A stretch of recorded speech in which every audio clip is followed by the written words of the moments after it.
The winning blueprint presents.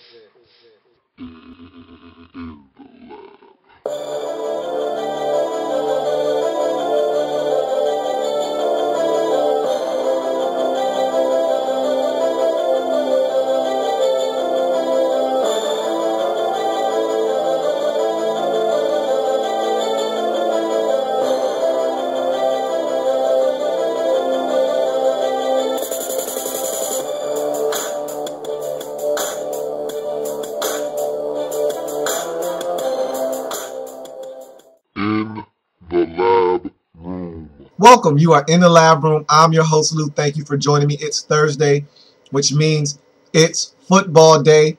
We have a pivotal matchup in the NFC South Division as the 10-1 Atlanta Falcons will be hosting the 5-6 New Orleans Saints. And that one loss that the Falcons have this season came at the hands of these very New Orleans Saints. And so this is going to be a sort of revenge game for the Atlanta Falcons. But it's family business first and foremost, so you can throw the revenge factor out the window. They already don't like each other. All that loss did was just add more fuel to the fire. They already wanted to beat this New Orleans Saints team. For the last 4 or 5 years, these two teams have really been jockeying for supremacy in the NFC South. There hasn't really been another team to come between these two teams running this division. These two teams have been running neck and neck in this division for the last 4 or 5 seasons, and so nothing has changed. The only thing that's different this year is that the Saints aren't as good as they normally are. They had a lot of controversy, a lot of things going on, coaches being suspended before the season started with the bounty scandal. And so I just don't think that they were ready to come out and play good football to start this season. I don't think they were ready as a team, and now they've gotten some normalcy back with Joe Vitt as their head coach. And so now they're starting to turn it on the Saints. Last week they weren't able to get it done against a good San Francisco 49ers team, and I thought that was very telling as to where the Saints are right now. They're not a good football team in terms of being able to play with the upper echelon teams in the National Football League. You look at the games that they've been able to win this season, and going on this little mini streak to get them to 500 at 5-5, they were winning games against teams that weren't that good in the National Football League. The Saints started to play teams that they could handle. They took care of business. But when they played the Broncos, when they played the 49ers, when they played teams that were solid, that were division leaders, they were handled pretty easily. The only other team that they were able to beat during the streak other than Tampa Bay that was any good was this Atlanta Falcons team. But again, it's family business, and so records go out the window. Everything is thrown to the wind. When it's family business, you don't know what to expect. All you know is that these two teams know each other intimately, and that it's going to be a close ball game because I know you, you know me, you know my tendencies, I know yours. And so there's not a lot of things you can do that I haven't already seen from you in the past. This is going to be a great matchup. It's going to be a lot of fun to watch, especially being that we've had some duds on Thursday Night Football on NFL Network the past, 3-4 weeks, going back to Chiefs and the Chargers. That's when the funk started on Thursday night. And so this will be the first good one that you can actually be salivating over. Can't wait to watch it because it's going to be a good football game. You know the score is going to be 24-27, 27-30. It's going to be one of those two scores. These two teams always play each other tight. It's always a 3-point ball game or less. And one of the teams always scored 27. So it's going to be 27-24 or 27-30. One of these teams is going to win. Normally, it's the home team that I like to pick in this matchup because these two teams love to protect home. It's funny because listening to the little chatter that's going on in this matchup during the week, Curtis Lofton, who jumped ship and was a Atlanta Falcon before, now a New Orleans Saint, has come over and he's the one doing talking. You expect it to be a veteran like a Roman Harper or a Jonathan Vilma, someone that will come out and say, hey, we don't view the Falcons as a rivalry. We just look at them as a divisional opponent. And of course, if you're the Falcons, you don't want to hear that because to you, this is your chief rival. This is the one team that stands in your way every year of winning the NFC South. And so, yeah, you do see them as a rival. And for the Saints to come out, for someone who hasn't even been in the rivalry on that side, in Curtis Lofton to come over and start running off at the mouth, you really don't want to hear it.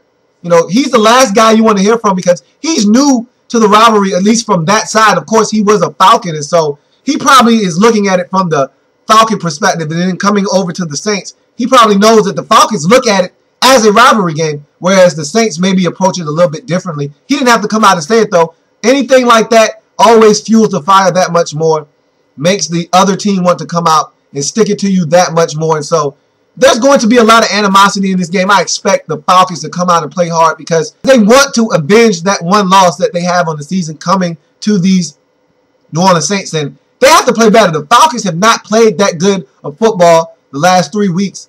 Again, they haven't played a good all-around sound football game since they beat up on the Philadelphia Eagles coming off of their bye about a month ago. And so the Atlanta Falcons need to play turnover-free football. They need to get back to the football that made them one of the most dangerous teams in all of the National Football League, you know, for the first about 8 weeks of the season when they were 8-0. Of late, even though all season long they've been winning close games, of late, it hasn't been an impressive close win. It's just been wins where you feel like the other team didn't get it done and the Falcons won by default. And there's nothing wrong with that. A win is a win is a win is a win in the National Football League. But it's much better to win, even if it's close, because you did it. You did it on your own volition. You were able to go out and make things happen to make your team win the football game versus the other team self-destructed or the other team didn't make plays when they were there to be made, and so you won by default. And I feel like that's what's been happening of late for these Atlanta Falcons. The Cardinals couldn't get out of their own way. They turned it over 6 times, did the Atlanta Falcons, and the Cardinals just couldn't score points. So the Falcons won that game by default. You look at the game last week against Tampa Bay. Tampa Bay should have won that game. I thought that there were stretches in this game that Tampa Bay thoroughly outplayed the Falcons, yet, you know, Josh Freeman misses a wide open Mike Williams in the end zone. And they just didn't flat out get it done in certain instances, did the Tampa Bay Buccaneers. And I felt like the Falcons won this game by default. So the Falcons need to get back to playing the football early in the season that made them a dangerous team. Be explosive. They were explosive to a certain extent last week against Tampa Bay. They need to get back to that. Roddy White needs to be more involved. He wasn't really involved in the game last week against Tampa Bay. They need more Roddy White. Julio Jones had a career day last week against Tampa Bay. They need to continue on that path. Tony Gonzalez, you know he's going to be Tony Gonzalez. Don't worry about him and his production. He'll be there. You know where he's going to be, and you know what he's going to bring to the table. So they just need to get back to that. I think the big thing missing for the Falcons right now is they can't run the football. They cannot run the football. Michael Turner has been irrelevant. He's been a non-factor for this team since they've come off the bye. And they need some production out of their running game. Jaquiz Rogers has been a spark, you know, coming off the bench for this Atlanta Falcons team. I don't think they need to start him. I just think he's a guy that is a change of pace, and if they can continue to use him out of the backfield, you know, hand it to him 8 to 9 times a game, toss it to him out of the backfield, you know, as a receiver another 4 or 5 times. That's all the touches he needs. If you start amping it up to about 20 to 25 touches a game, he'll probably be less effective. And so in this case, I think less is more. He's a problem, a guy that they need to utilize in the passing game, in the running game, and they need to help jumpstart this running game because I think that right now is what is holding this Atlanta Falcons team back from scoring more points, being more explosive, and being more effective on offense. In this game, I think that the winner will be the team that plays the best defense and makes the least amount of mistakes because we know these two offenses can go back and forth. We know both of these offenses don't mind pulling out their 6 shooters and just emptying the clip. We know that these two teams don't mind having a shootout.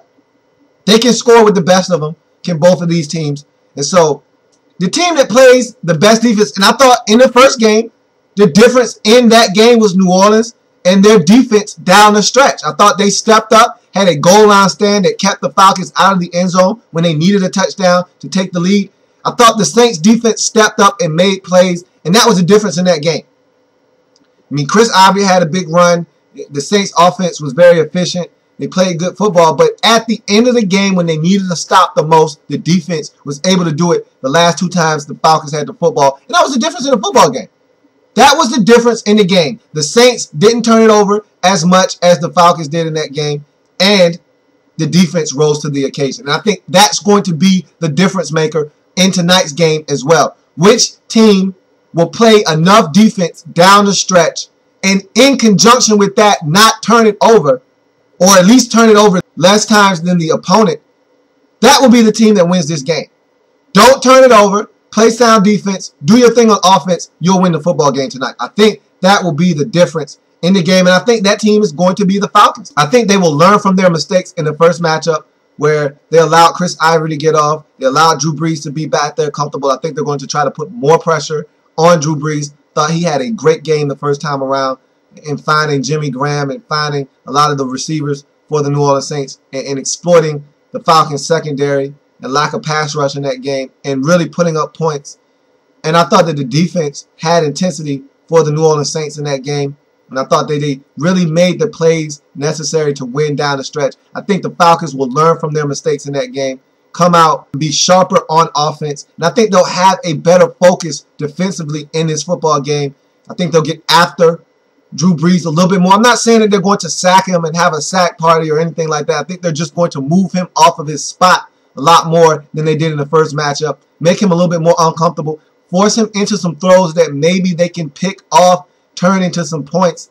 And I think that'll be the difference in the game. The Falcons defense being able to stand tall and make more plays than they did in the first matchup. I see the Falcons winning this game 27-24, taking their record to 11-1 on the season, dropping the Saints to 5-7. The Saints need this one.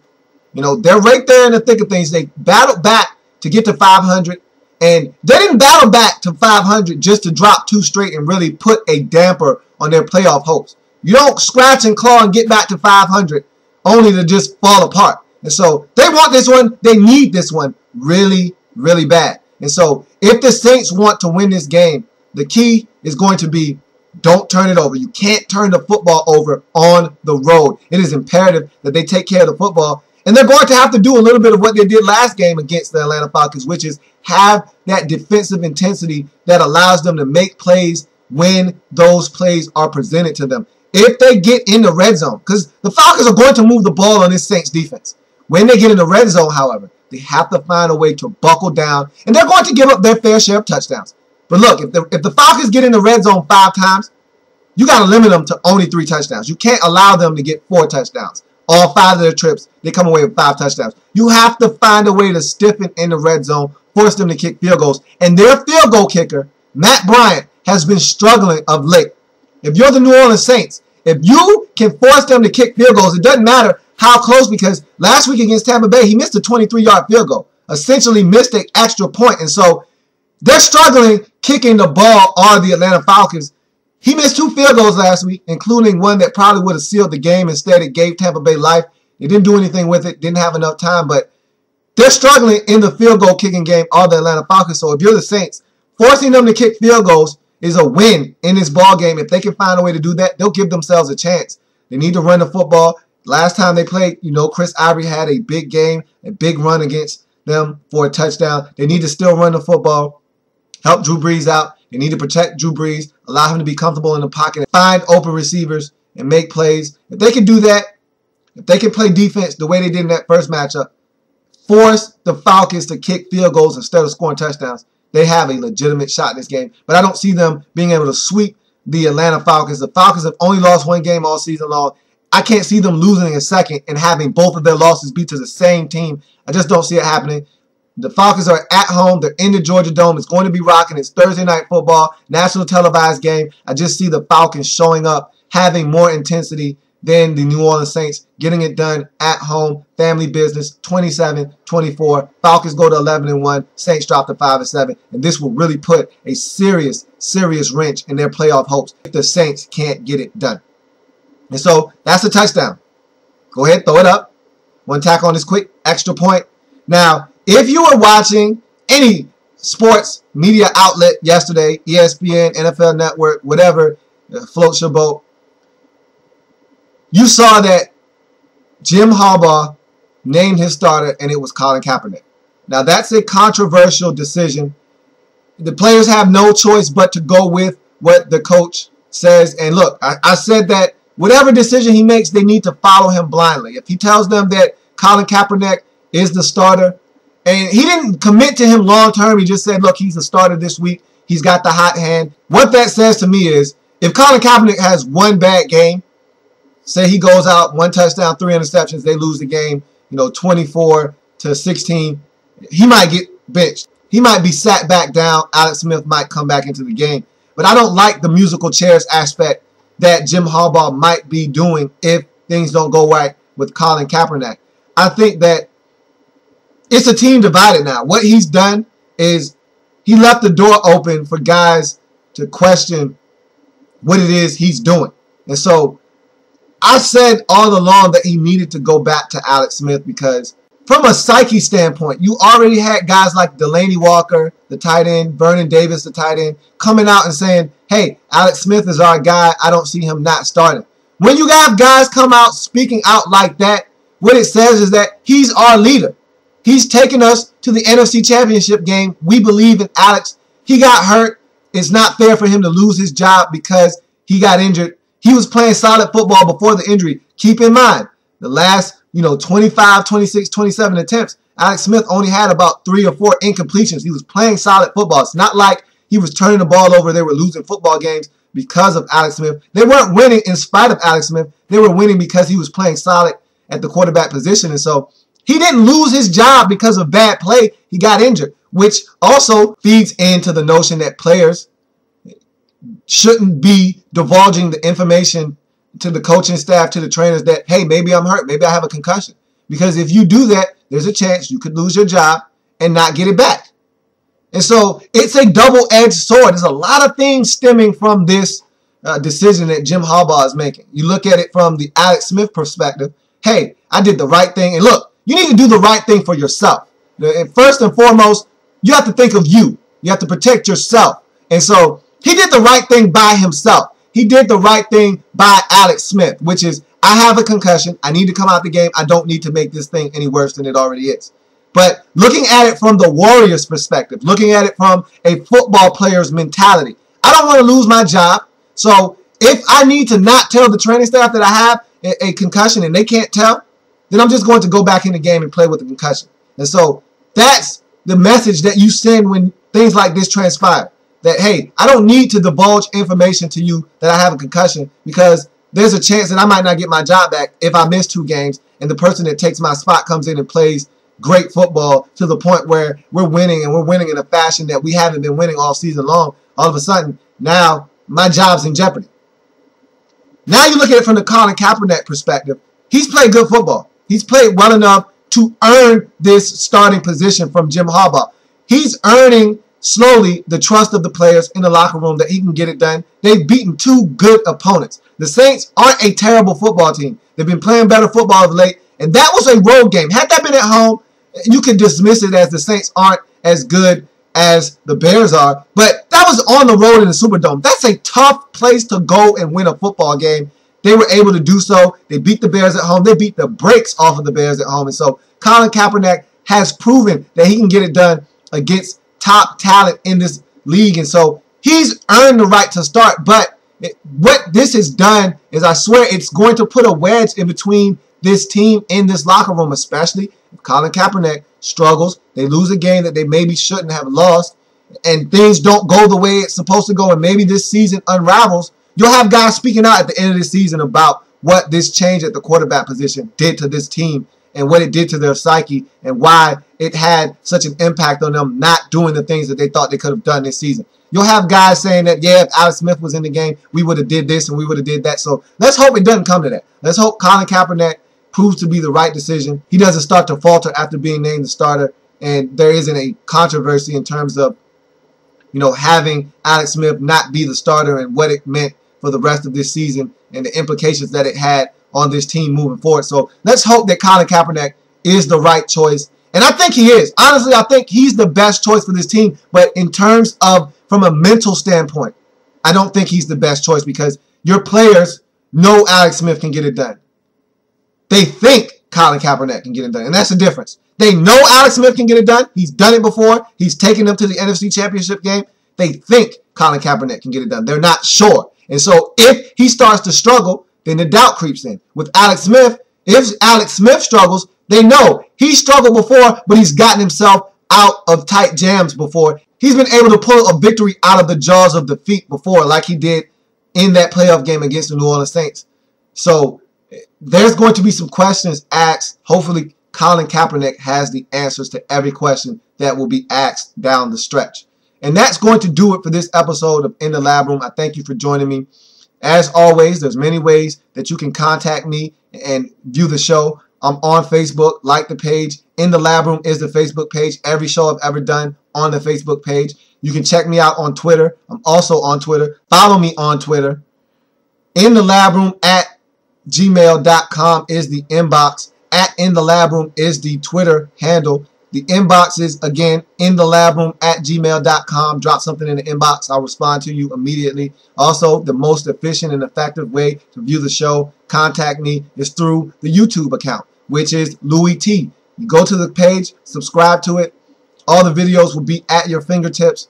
You like a video, you see a video, you have a comment on it, drop it at the bottom of that video. I'll see the comment. It comes directly to the inbox. I'll respond. I thank you for joining me on this show. Enjoy the football tonight. It's going to be a very good game. So you really need to pay attention because it also will have ramifications on the NFC playoff picture. So this game has a lot riding on it, not only for the Saints, not only for the Falcons, but for all the teams in the playoff hunt. You know, you look at all these 6 and 5 teams. If the Saints lose, that's one less 5 and 6 team trailing them in that hunt. You look at all those 6 and 5 teams. If the Saints win, that's another team breathing down their neck for those final 2 playoff spots in the NFC. So a lot to look at in this game. Enjoy this game. Enjoy the football. We'll come back tomorrow, talk about it. Want to see you back here. Same time, same place. And as always, enjoy the game. Take care of yourself. Have a good one.